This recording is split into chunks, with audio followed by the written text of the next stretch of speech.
Next news story of the week, and this one's slightly concerning, but probably crushingly inevitable.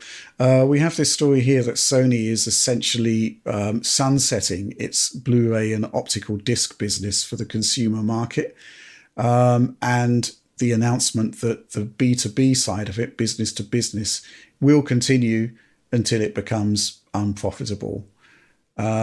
Obviously, we're in a situation at the moment where the concept of physical media, specifically discs, is looking in a state of peril.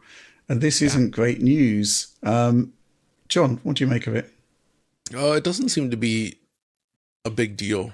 It seems like it was misinterpreted, and that in reality, they're talking about Sony-specific recordable media, like BDRs, essentially.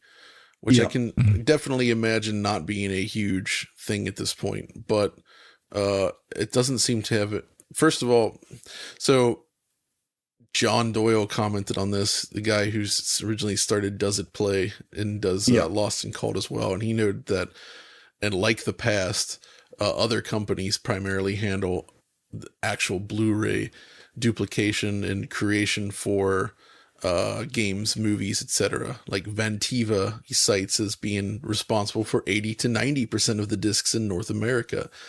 Technicolor does EU and Asia. So, and Sony has done this in the past, apparently, with other media where they would sort of kickstart a certain new format, but then other companies sort of take over the actual replication processes and all that. And I guess since this just impacts self-writing media, like Blu-ray recordable discs, that kind of makes sense, because if you think about it from the consumer perspective, I can't see a huge point in recordable Blu-ray discs at this point, because other mass storage options have become so cheap and numerous that there's not, what would you use it for, right? It's slower, less convenient. It doesn't make sense to keep that. So it doesn't really seem to have any impact on the retail release of products on a disc so much as it's just like they're acknowledging like it doesn't make sense to keep producing these sort of BDRs for the consumer market anymore, because nobody's buying Blu-ray recorders and making Blu-ray discs, really. I actually do still use burnable media regularly, but I wouldn't need it for Blu-ray discs, right? The point is, like, for like retro PC stuff and sometimes, other game consoles and such, it can be useful to be able to burn a disc in terms of just getting quick access to something. But for this, once you get to the Blu-ray era, not really necessary.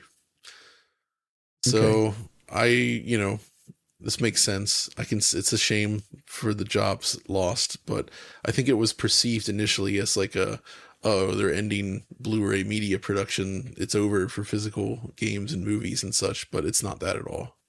Okay. I have a question, John, actually, for you with regards to the PS3. Yeah. Does it accept burnable Blu-rays? Burned Blu-rays? I don't know. I don't know. I don't think games would work because they have copy protection. They have copy protection. Well, the burned discs work on debug stations, so it's the same drive. Yeah. Yeah. I'd just be curious about that, because, like, I don't know about with the PS3's back. Like, if you want to get a non-disc bought game onto a PS3, I have no idea what the process looks like at all. Like, is it hacked? You just like transfer them over their network? I have no idea. It's basically ported over via FTP or something like that via network to the hard drive within the unit. You can also plug in USB drives. But obviously, and they work, but there will be possibly some, bandwidth limitation there. I don't know. Depends on the durability of the interface. Yeah. But, basically PlayStation 3 games install what they need to the hard drive anyway. It's very, very rare that you have a PS3 game that doesn't install anything to the...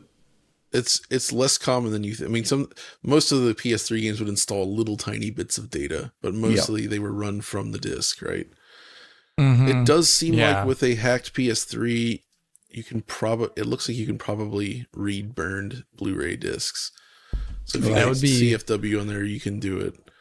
I think that's an interesting use case for this, but I remember that's an interesting one. I think the other one is really if you do, once again, like digital rights management thing, but like, I think it also, if like you have a Blu-ray collection, it wouldn't be bad to be able to use it beyond the digital interface. Right. Like if a disc does decay or have issues at some point, I have no idea. But like John's saying, this is pretty not too big of a deal. I actually don't know really almost anyone who has a writable Blu-ray drive in their PC. I know my brother does, just for reasons of having a streaming Plex server, but that is really it. I really don't know anyone else. I always contemplate getting one just for, because you can get them cheaper now. When they originally launched, they were pretty sure like $1,000, cool $1,000 if you wanted to get one back in the day to just watch Blu-ray on your PC or something like that, which wasn't even good with Real Player or something. So it's like, now it's a different environment altogether. So I don't find this is a big deal, but I thought it was just something funny to talk about because I saw the outrage about it. Yeah, I mean, there are some comments the report we picked up came from Tom's Hardware.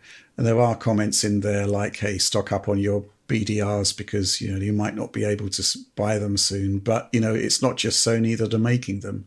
Correct. So, it all depends really. I guess the question is whether it's like a bellwether for what's going to happen elsewhere. I mean, if Sony can't make money from it and other people can't make money from it, then, possibly that's going to be an issue. The question is really also that, as you've pointed out, the viability of Blu-rays as a decent medium for storing games. I'd argue there are better alternatives at this point. Yeah, so but there are people who do like to package up their games onto Blu-rays, but I'd say it's a very, very niche market. That said, I still think that the concept that Phil Spencer has pointed out that.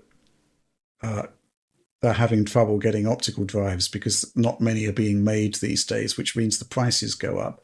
Meanwhile, we've got PlayStation producing the detachable optical drive, which may well turn into an optional optical drive, which may then sort of transmute into no optical drive at all on future consoles.